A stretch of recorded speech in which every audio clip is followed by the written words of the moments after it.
Bismillahirrahmanirrahim. Assalamualaikum warahmatullahi wabarakatuh. Baiklah, saya Raffi Fianda dengan NIM 3321289 dari kelompok 9 akan membacakan materi dari kelompok 9. Itu materi pertama. Materi pertama yaitu A. Geopolitik Indonesia. Secara geopolitik Indonesia merupakan wawasan Nusantara sebagai cara pandang dan sikap bangsa Indonesia mengenal diri dan lingkungan yang serba beragam dan bernilai strategis. Dengan mengutamakan persatuan dan kesatuan wilayah dan tetap menghargai serta menghormati kebinekaan dalam setiap aspek kehidupan nasional untuk mencapai tujuan nasional. Dalam kedudukan ini, Pancasila merupakan sumber nilai dan sumber norma dalam setiap aspek penyelenggaraan negara, termasuk sebagai sumber tertib hukum di negara Republik Indonesia. Pancasila merupakan sumber hukum dasar negara, baik yang tertulis undang-undang negara maupun hukum dasar tidak tertulis konveksi. Dasar sistem pemerintahan adalah Undang-Undang 1945 yang di dalamnya terkandung muatan-muatan Pancasila. Akan tetapi, kendati dalam perjalanan waktu sistem pemerintahan, ketatanegaraan negara Republik Indonesia mengalami perubahan sistem pemerintahan yang tetap berdasarkan dengan Undang-Undang 1945. Poin-poin penting di sini adalah yang pertama, 1. Kedudukan, fungsi dan tujuan NKRI. Wawasan Nusantara sebagai wawasan nasional bangsa Indonesia merupakan ajaran yang diyakini kebenarannya oleh seluruh warga negara Republik Indonesia. Agar tidak terjadi penyesatan dan penyimpangan dalam upaya mencapai dan mewujudkan cita-cita dan tujuan nasional. Dengan demikian, wawasan Nusantara menjadi landasan visional dalam menyelenggarakan kehidupan nasional.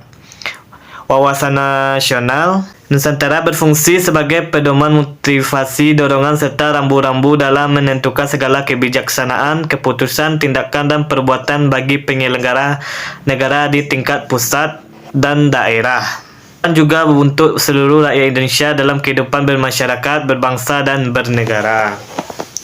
Yang kedua, Azas Wawasan Nusantara. Azas Wawasan Nusantara merupakan ketentuan dasar yang harus dipatuhi, ditaati, dipelihara, dan diciptakan oleh kita agar terwujud demi tetap taat sertanya komponen dan unsur pembentuk negara bangsa Indonesia. Terhadap kesepakatan bersama atau komitmen terdiri dari pertama, kepentingan bersama, 2, keadilan, 3, kejujuran, 4, solidaritas, 5, koordinasi atau kerjasama, dan yang keenam, kesetiaan terhadap ikrar yang bersama. Dan poin ketiga itu prospek geopolitik Indonesia. Berkaitan dengan wawasan Nusantara yang serat dengan nilai-nilai budaya bangsa dan dibentuk dalam proses panjang sejarah perjuangan bangsa.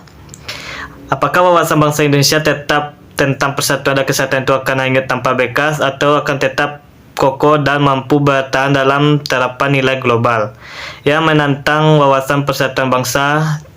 Tantangan itu antara lain adalah pemberdayaan rakyat yang optimal, dunia tanpa batas, era baru kapitalisme, dan kesadaran warga negara. Pemerintah Negara Republik Indonesia melalui deklarasi tanggal 13 Desember 1957 mengajukan bahwa NKRI perlu laut wilayah teritori water selebar 12 mil laut dari garis pangkal atau garis dasar baseline, atau dasar namanya itu point to point theory. Dengan demikian, laut antara pulau menjadi perairan pedalaman atau interval water. Selanjutnya, laut wilayah dan laut pedalaman dikenal sebagai lautan Nusantara. Baiklah, saya akan melanjutkan pembacaan materi dari rekan saya sebelumnya, yaitu tentang otonomi daerah. Otonomi berasal dari bahasa Latin autom yang berarti sendiri, dan nomus yang berarti mengatur dan mengurus.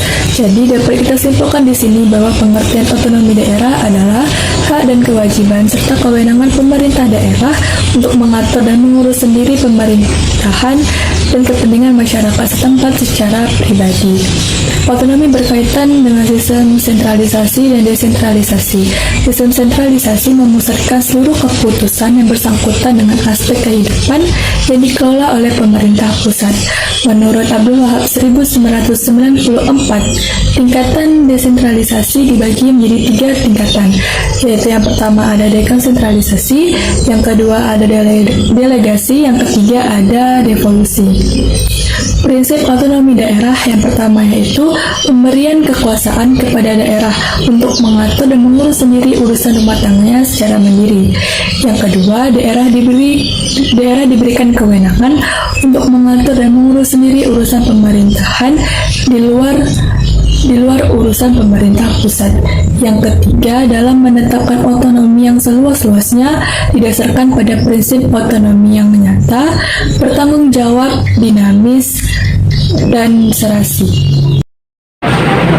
Baiklah, saya akan melanjutkan penjelasan dari rekan saya sebelumnya. Selanjutnya yaitu konsep Astragatra.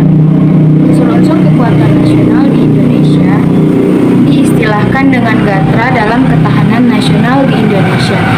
Sedangkan unsur-unsur kekuatan nasional Indonesia dikenal dengan nama Astagatra yang terdiri atas Trigatra dan Pancagatra. Dalam praktiknya, kondisi ketahanan nasional dapat kita ketahui melalui pengamatan atas 8 gatra yang sudah disebutkan di atas. Sedangkan lemah atau menurunnya tingkat ketahanan nasional akan menurunkan kemampuan bangsa dalam menghadapi ancaman kekuatan yang terjadi. Yang pertama, penjelasan atas setiap gatra dalam ketahanan nasional. Yang pertama, gatra penduduk. Penduduk suatu negara menentukan kekuatan atau ketahanan nasional negara yang bersangkutan. Dan yang kedua, gatra wilayah. Wilayah turut pula menentukan kekuatan nasional di negara. Adapun hal yang terkait dengan wilayah negara meliputi yang pertama yaitu bentuk wilayah, yang kedua yaitu luas wilayah negara, yang ketiga posisi geografis, dan yang keempat daya dukung wilayah negara. Dan yang ketiga, gatra sumber daya nasional. Hal yang berkaitan dengan unsur-unsur sumber daya alam sebagai elemen ketahanan nasional meliputi yang pertama, potensi sumber daya alam wilayah, yang kedua, kemauan mengeksplorasi sumber daya alam, yang ketiga, pemanfaatan sumber daya alam, dan yang keempat, kontrol atas sumber daya alam. Kemudian selanjutnya yakni gatra ideologi. Ideologi mendukung ketahanan suatu bangsa, oleh karena ideologi suatu bangsa memiliki 2 fungsi pokok. Yang pertama, sebagai tujuan dan cita-cita dari kelompok masyarakat yang bersangkutan. Yang kedua, sebagai sarana pemersatu dari masyarakat yang bersangkutan.